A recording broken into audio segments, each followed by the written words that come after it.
Selamat datang ke Peachtree Morning Show dari DCI. Cara bijak untuk mula hari anda. Selamat menonton.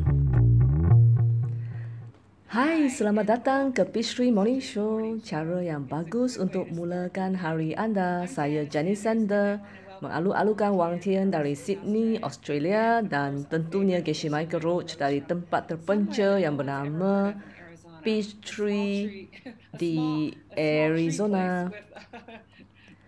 Tempat beliau lebih kecil dari saya lah.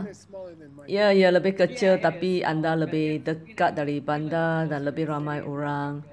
Kami ada 4 orang, tempat anda ada 3 sahaja. Ya. Saya sangat bangga dapat di sini lagi dan sangat teruja.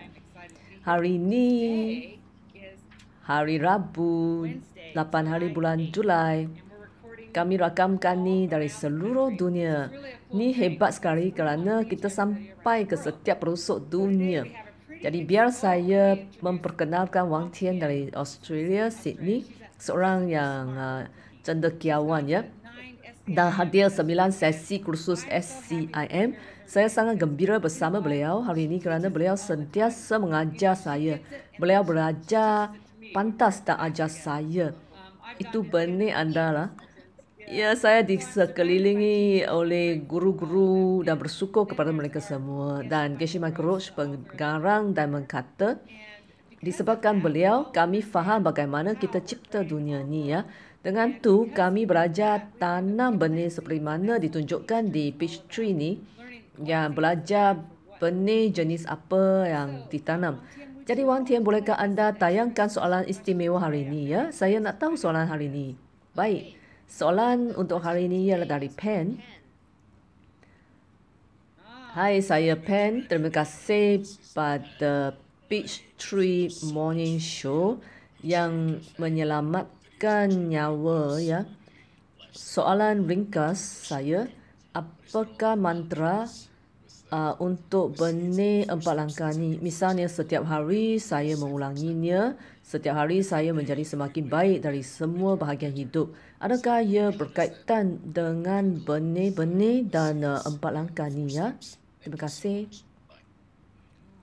Terima kasih Pen ke atas soalan anda yang sangat bagus tu. Sebenarnya ada 2 bahagian soalan ni.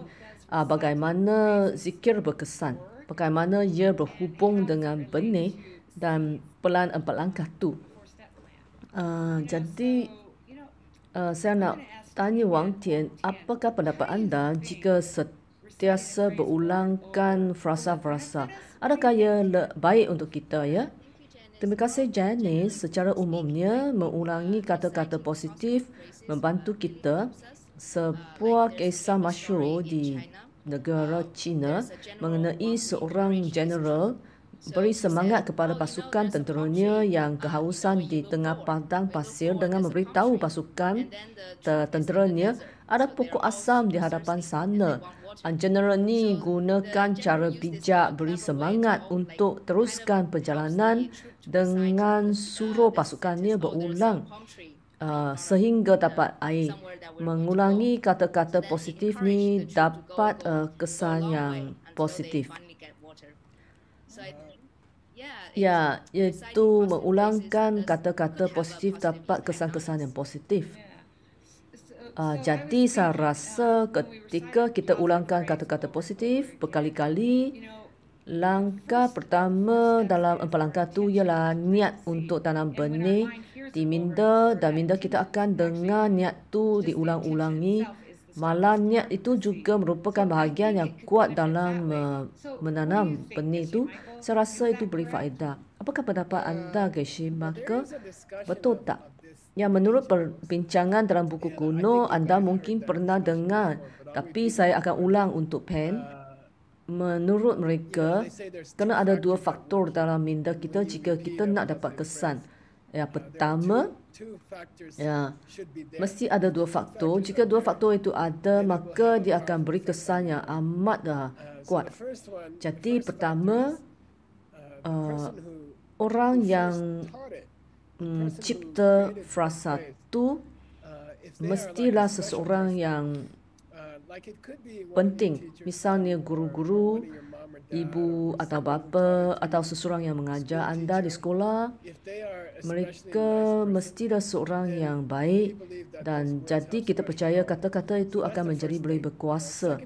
Itulah yang pertama. Yang kedua, benih-benih tumbuh dengan cepat dalam tanah yang gembur. Tanah gembur adalah berbuat baik kepada orang lain. Kelakuan cuba sedaya upaya bertimbang rasa pada orang lain. Hal ini menjadikan minda kita lebih terbuka. Bila anda melafaz, dia akan menjadi lebih berkuasa. Jadi jika anda marah, kecewa, tak prihatin, kata-kata itu tak ditanam dengan berkesan. Jadi anda perlu tabur baja di sini dulu. Jadi jika tak berkesan. Apakah pendapat anda berdua, Wang Tian? Okay, Sheila, Pen juga tanya apakah kaitan mengulangi kata-kata ni dengan pen dan 4 langkah. Maksud saya kisah pen dan bukan pen ya. Beliau sangat bertua kerana bernama Pen. Jenis, apakah pendapat anda? Apa kaitan ni dengan benih? Saya fikir kata-kata tu tak berkuasa, tapi jika difikirkan setiap masa, dia boleh jadi tertanam benih dalam minda. Contohnya, kata-kata itu sebut saya menjadi semakin baik setiap hari. Jika fikir sebegini setiap hari, seperti mana yang saya dengar dari YSI, Yoga Study Institute, minda kita bagaikan bersepadu dengan peranan badan kita. Fikiran sebegini sebenarnya tanam benih dan dapat hasil. Dan sementara buat macam tu, kita fokus pada ayat-ayat positif, maka kita tak tertanam benih-benih yang jahat. Maka kita tanam benih baik. Saya rasa ia akan berhasil baik kan? Yang penting kita mesti faham cara ni macam menyiram benih seperti meditasi kopi. Inilah pendapat saya. Jadi berbaik dengan orang lain dan ulangkan kata-kata ini berkali-kali, ia akan dapat hasil yang baik. Saya fikir itu cara meditasi. Jadi itulah pendapat saya. Siapa yang nak tambah? Ya, Pen tanya apa kaitannya dengan kisah Pen. Pen tak datang dari dirinya, dia datang dari kita kan. Kita nampak ni sebatang pen. Anjing tak nampak ia sebagai sebatang pen. Si anjing nampak ia sebagai permainan. Saya rasa ia sama dengan kata-kata kerana kadang-kala kata-kata yang diulang berkesan. Tapi jika disuruh bangun berulang kali setiap pagi, kadang-kala tak berkesan kan? Saya rasa sama ada dia berkesan atau tak bergantung pada sama ada kita beri semangat kepada orang lain sebelum ni atau tidak. Seperti yang disebutkan oleh Sheila, adakah kita bermesra dengan orang lain kan? Saya dengar dari tulisan Purba, asalkan kita berulang-ulang sesuatu, ia macam boleh buat impian menjadi kenyataan, terutamanya jika dari seorang yang kita hormat, baik dan bijak. Jadi saya fikir ia bermanfaat kan? Apakah pendapat anda, Sheila? Saya nak tunjukkan pen yang saya jumpa di bawah beberapa keping kertas di meja saya. Veronica kata nak ada jamuan untuk hari kemerdekaan ni. Saya disuruh kemaskan meja. Jadi saya kemaskan seperti ahli kaji bupa, bersihkan lapisan atas bumi. Dan saya jumpa pen ni. Saya rasa ini pen dari kumpulan Hong Kong. Ia ada 4 langkah penuh dalam bahasa Cina. Dalam batang pen ni. Jadi ini sangat berguna. Saya rasa pen bagaikan sekeping takbir wayang putih sebelum wayang bermula. Sebenarnya jika seseorang berniat jahat, kata-kata itu jadi sesuatu yang mengutuk orang kan. Jadi minta kita macam penayang Dan kata-kata ni upama sekeping tak boleh wang yang putih. Jika anda berniat agar menjadi lebih baik untuk membantu orang lain, maka kata-kata tersebut dapat menceriakan anda.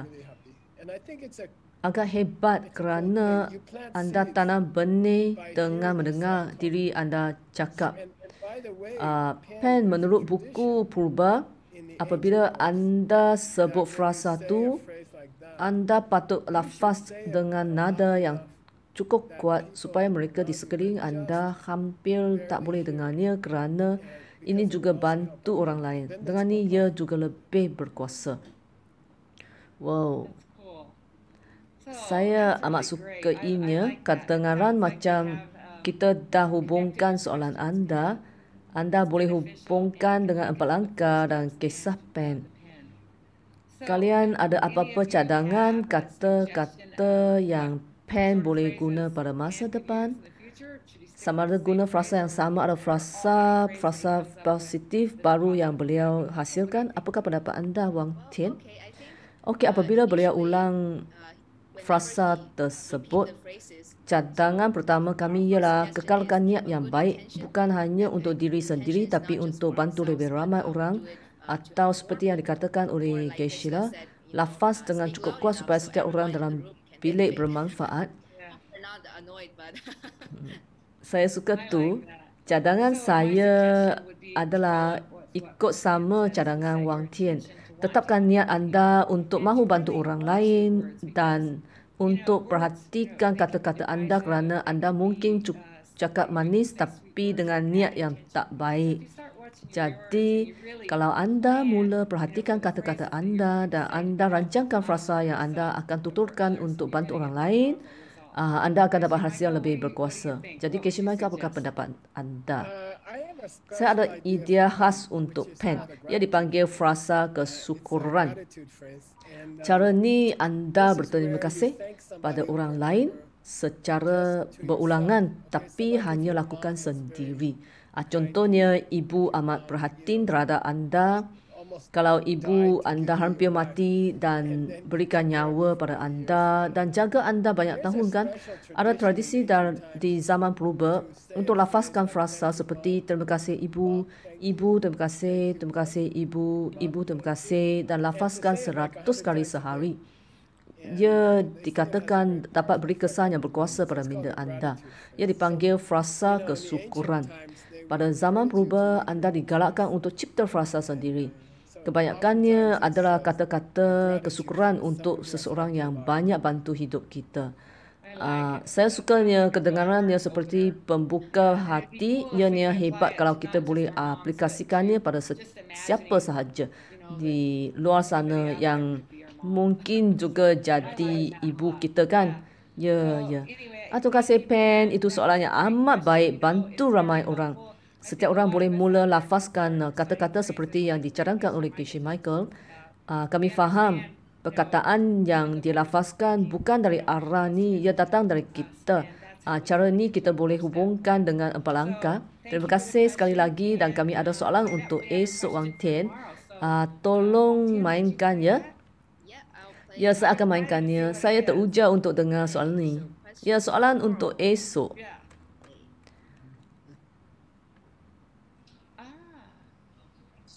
Ini Tobias dari Berlin. Saya ingin tahu apa yang saya boleh buat untuk tanam benih untuk tingkatkan, kekalkan atau perbaikikan penglihatan orang lain seperti orang buta atau warga emas yang penglihatannya semakin merosot.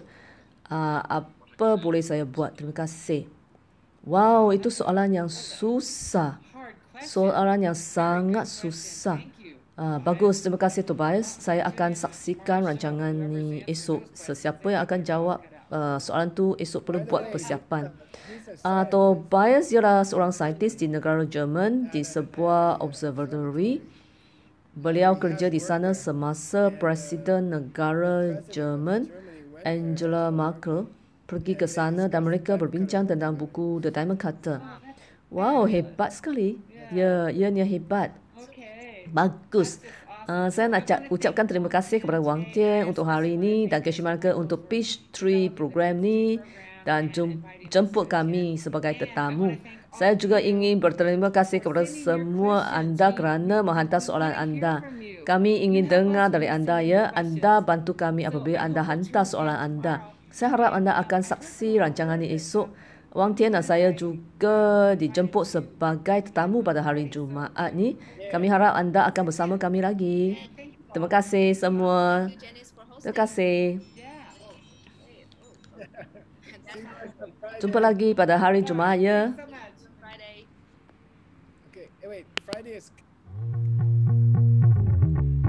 Terima kasih menonton Page 3 Morning Show. Jumpa lagi.